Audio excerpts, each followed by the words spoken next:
اللہ اللہ اللہ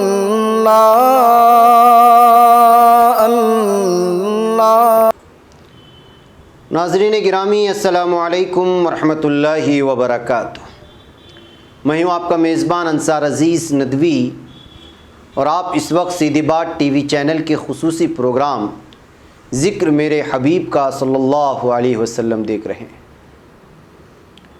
ناظرین، الحمدللہ یہ ذکر میرے حبیب کا پروگرام کی 78ویں قسط ہے۔ ناظرین، گزشتہ ہفتے آپ نے دیکھا تھا اور سنا تھا کہ کس طرح مدینے میں ایک نیا معاشرہ وجود میں آیا، اور کس طرح اس نئے معاشرے کو آپ صلی اللہ علیہ وسلم نے ایک نظم میں پرویا تھا، اور وہ بھی ایک نہایت ہی مختصر مدت میں۔ اب ہم یہاں سے آگے بڑھتے ہیں۔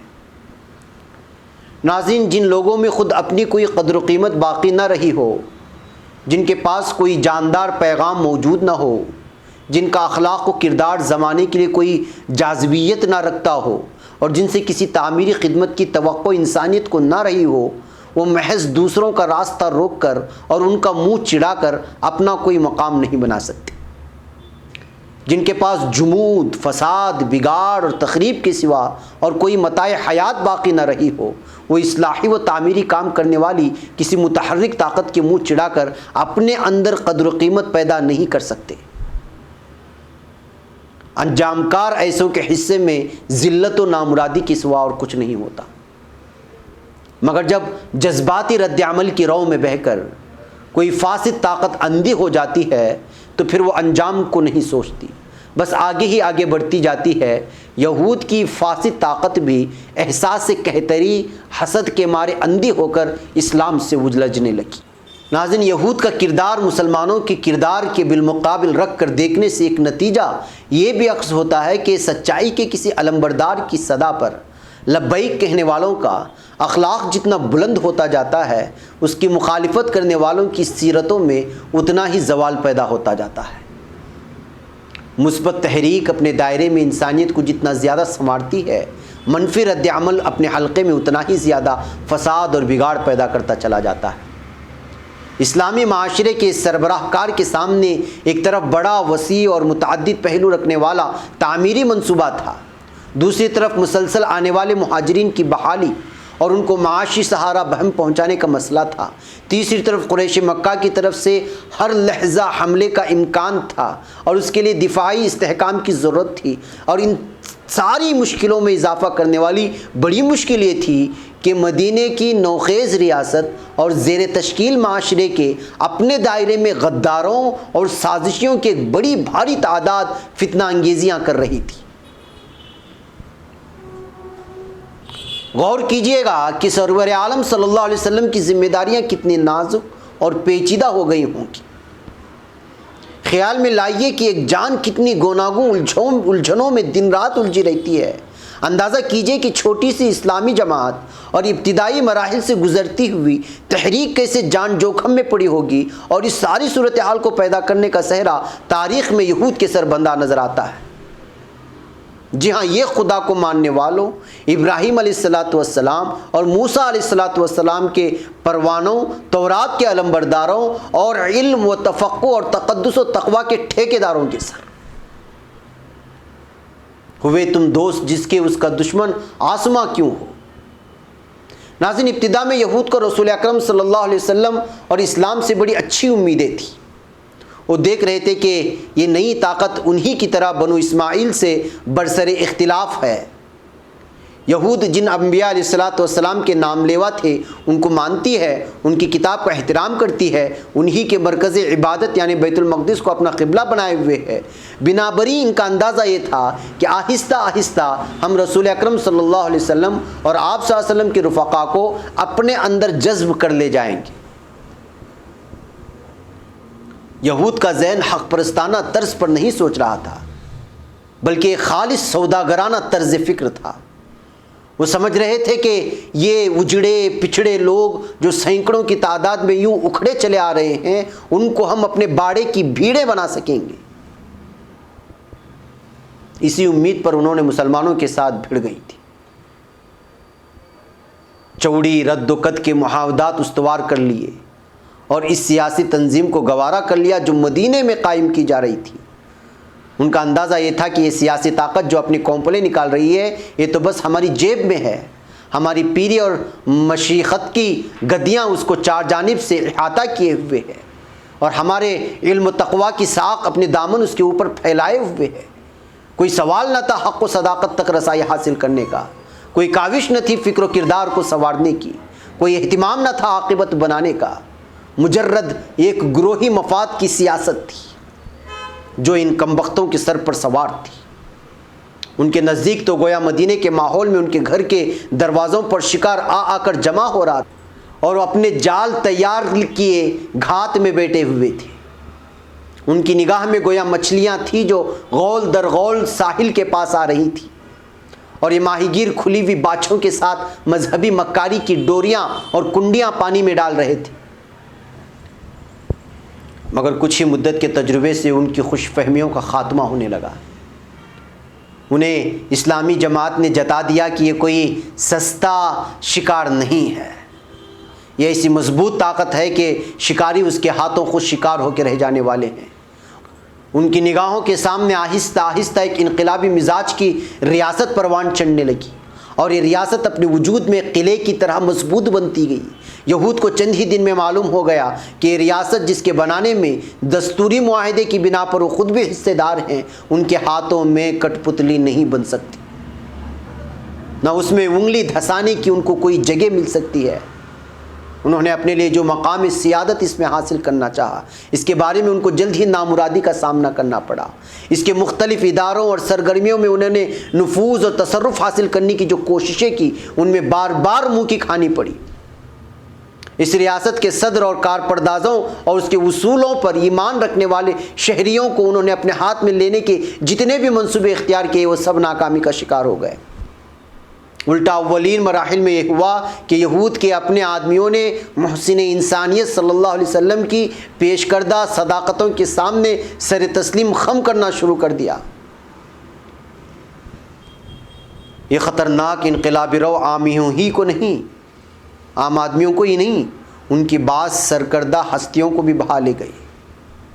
تب ان کی آنکھیں کھلی، انہوں نے محسوس کیا کہ ان کا سارا بازار تقدس اجڑ جانے والا ہے، اور ان کے باڑے کی بھیڑیں ایک ایک کر کے ہاتھ سے جانے والی ہیں۔ یہ سودا یہود کو بڑا مہنگا پڑا۔ ایک طرف وہ بیروئے معاہدہ مسلم ریاست کے نظام کے پابند ہو چکے تھے، اور تیسری طرف وہ دیکھ رہے تھے کہ سب کچھ جس مقصد کے لیے کیا گیا تھا وہ غارت ہوا جا رہا ہے۔ چنانچہ اندر ہی اندر ان میں ایک حاسدانہ ابال پیدا ہونے لگا، اور وقتاً فوقتاً گندا مادہ ان کی اجتماعی بدن کے ناسوروں سے بہنے لگا۔ خصوصاً تحویل قبلہ پر تو یہ جذباتی پیپ یہودی سوسائٹی کے مسام سے رسنے لگی۔ اس جذبے نے اولاً شرانگیزی کا راستہ اختیار کیا، پھر یہ تخریبی کارروائیوں کی شکل میں ڈھلا، حتیٰ کہ مرتبہ کمال تک پہنچ کر اس نے غداری کی صورت اختیار کر لی۔ جہاں ناظرین، آئیے ہم مدنی دور میں اس جذبے کے رد عمل سے پیدا ہونے والی ان مخالفانہ سرگرمیوں کا جائزہ لیں جسے انسانیت کا سب سے بڑا خیر خواہ اور اس کے ساتھی دوچار ہوئے تھے، اور جس سے اپنا وجود سلامتی کے ساتھ بچا نکالنے کے لیے اسلامی ریاست کو سخت مشقتیں اٹھانی پڑی تھی۔ مدینے کی نوخیز جماعت مسلمین جن بھاری ذمہ داریوں میں گھری ہوئی تھی، ان کے لحاظ سے اس کے ایک ایک فرد کا کردار بڑا اہم تھا۔ علالخصوص جو لوگ صف اول کے اہل ایمان میں سے تھے، ان میں سے کسی ایک کی کمی بھی سرور عالم صلی اللہ علیہ وسلم اور آپ صلی اللہ علیہ وسلم کے رفقا کے لیے بڑا بھاری حادثہ تھی۔ ابو امامہ اسعد ابن زرارہ جو بنو نجار پر نقیب مقرر کیے گئے تھے، عیسائی ایک اہم مقام رکھتے تھے۔ بالکل ابتدائی دور میں ان کو عالم آخرت سے بلاوا آ گیا۔ ایک جلیل القدر سپاہی اسلام کی صفوں سے کم ہو گیا۔ حضور اکرم صلی اللہ علیہ وسلم کے لیے صدمہ فی نفسی بڑا صدمہ تھا، لیکن اس صدمے کو مدینے کی اسلام دشمن طاقت نے اپنے مفسدانہ پروپیگنڈے کے ذریعے دگنا کر دیا۔ یہود اور ان کا ساتھ دینے والے منافقین یہ کہتے پھرتے تھے کہ اجی کیا ہے، اگر یہ محمد صلی اللہ علیہ وسلم کوئی سچا نبی ہوتا تو اس کا ایسا سرگرم ساتھی ایسے عالم میں کیوں مرا ہوتا۔ گویا مخالفین کے یہاں اس موت پر گھی کے چراغ جل گئے تھے۔ وہ قلب حساس جو چاروں طرف سے دکھوں کے تیروں کی زد پر تھا صلی اللہ علیہ وسلم، وہ بھی یہ کہے بغیر نہ رہ سکا، یعنی جس کا عربی میں ترجمہ ہے برا ہوا ابو امامہ کا مرنا۔ یہود اور منافقین عرب کے لیے یہ کہتے ہیں کہ اگر یہ شخص نبی ہوتا تو اس کا ساتھی نہ مرتا، حالانکہ اللہ کی مشیت سے نہ میں خود بچ سکتا ہوں اور نہ اپنے کسی ساتھی کو بچا سکتا ہوں۔ سیرت ابن ہشام کی جلد دوم صفحہ 127 میں اس واقعے کو درج کیا گیا۔ ناظرین، اس چھوٹے سے واقعے سے اندازہ کیا جا سکتا ہے کہ دشمنوں کی دلوں کے پھوڑے کیسے پکے ہو چکے تھے۔ بنو نجار نے آخر آپ صلی اللہ علیہ وسلم کے پاس آ کر درخواست کی کہ اب ہمارے لیے کوئی اور نقیب معمور فرما دیجیے۔ بنو نجار کی تسکین کے لیے آپ صلی اللہ علیہ وسلم نے خود اپنے آپ کو ہی بربنائے قرابت ان کا نقیب قرار دیا۔ انتم اخوانی وانا بما فیکم وانا نقیبکم، یعنی آپ میرے بھائی ہیں اور میں آپ سے ہوں اور میں آپ کی رہنمائی کر رہا ہوں۔ ناظرین، یہود نے جن شرائط پر دستوری معاہدے پر دستخط ثبت کیے تھے، ان کی وجہ سے وہ اس پر قادر نہ تھے کہ اسلام کو روز افزوں ترقی سے روک سکے۔ ان کی ناک کے نیچے عامت الناس اور ان کے سربراہ کار اسلام کے جھنڈے کی طرف لپک رہے تھے، اور ان کی گدیاں اور پیریاں، ان کی خانقاہیں اور دارالفتاء دم سادھے یہ دوررس انقلاب واقع ہوتے دیکھ رہے تھے، یہاں تک کہ حق کی دعوت کی لہریں ان کے گھروں کے دروازوں سے داخل ہونے لگی، اور کاروباری مذہبیت کے صبر کا پیمانہ اس حادثے کے پیش آ جانے پر لازماً چھلک جاتا ہے کہ اس کے اپنے حلقے کے افراد بالخصوص نمایاں اور قیمتی افراد ٹوٹنے لگے، اور دوسری طرف ہر انقلابی تحریک کی قوت نفوذ ہوتی ہی اس بلا کی ہے کہ منفی رجحان کے ساتھ جو لوگ اس کے مقابلے پر آتے ہیں وہ خود انہی کے گھروں سے نوجوان طاقت کو اٹھا کر ان کے مقابلے پر لے آتی ہے۔ بیٹے باپوں سے، بہوئیں خسروں سے، بیٹیاں ماؤں سے، پوتے دادوں سے، غلام آقاؤں سے اختلاف کرتے دکھائی دیتے ہیں۔ بوڑھی مذہبیت جب نوجوان تحریک کے اس داخلی حملے سے دوچار ہو جاتی ہے تو وہ مغلوب الغضب ہو جاتی ہے، یہاں پہنچ کر اس کے صبر و تحمل کا قطعی خاتمہ ہو جاتا ہے۔ مدینے میں بھی تاریخ نے اپنا یہی معمول دہرایا۔ ہم پہلے بیان کر چکے ہیں کہ کس زور و شور سے سچائی کا بول بالا ہو رہا تھا اور کس تیز رفتاری سے گھر گھر نئے نظام کا ڈنکا بج رہا تھا۔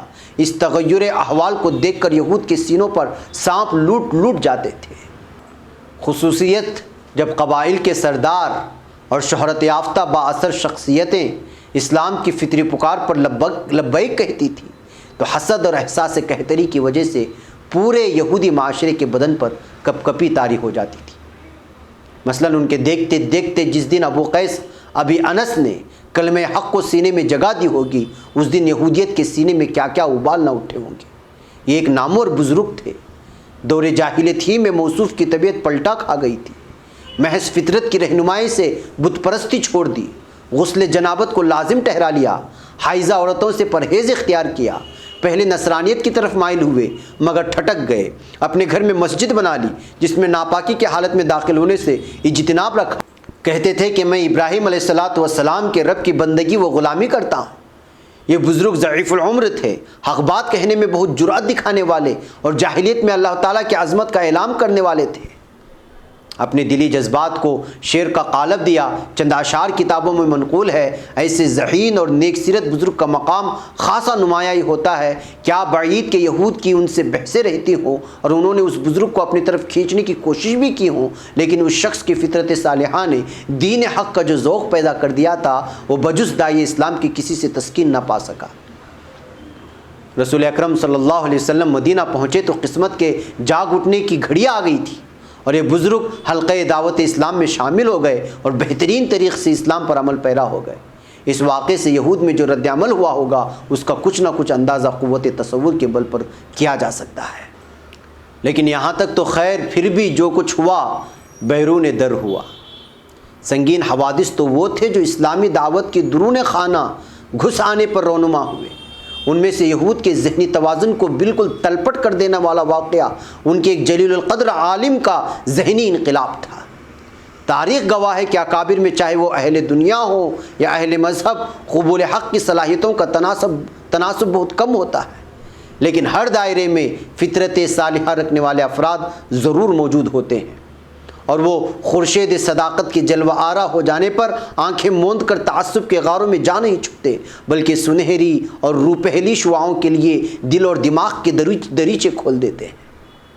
ان صفوں میں سے اگرچہ کم لوگ ہی نظر آتے ہیں، کم لوگ ہی ہوتے ہیں، مگر جو آتے ہیں وہ بڑی چیز ہوتے ہیں، کیونکہ ان کو مفاد اور مناصب کی بڑی بھاری زنجیریں اور بیڑیاں توڑ کر آنا ہوتا ہے۔ یہود کے صفوں میں ایسے ہی ایک بزرگ عبداللہ ابن سلام تھے۔ قبل اسلام ان کا نام حسین تھا۔ ایک بلند پایا عالم و متقی تھے اور مذہبی لیڈر تھے۔ ان کا تعلق بنی قینقاع سے تھا۔ رسول اکرم صلی اللہ علیہ وسلم سے ملاقات کے بعد انہوں نے اسلام قبول کر لیا اور اپنے گھر والوں کو بھی دعوت دی اور متاثر کر لیا۔ چنانچہ سب اسلام کے حلقے میں داخل ہو گئے۔ ان کے قبول اسلام کی دلچسپ داستاں انشاءاللہ ہم اگلے ہفتے کی قسط میں پیش کریں گے۔ ذکر میرے حبیب کا صلی اللہ علیہ وسلم کے اس پروگرام میں اس وقت ہو چلا ہے۔ مجھے اجازت دیں، اپنا ڈھیر سارا خیال رکھیں اور دوسروں تک ضرور پہنچانے کی کوشش کریں۔ السلام علیکم ورحمۃ اللہ وبرکاتہ۔ اللہ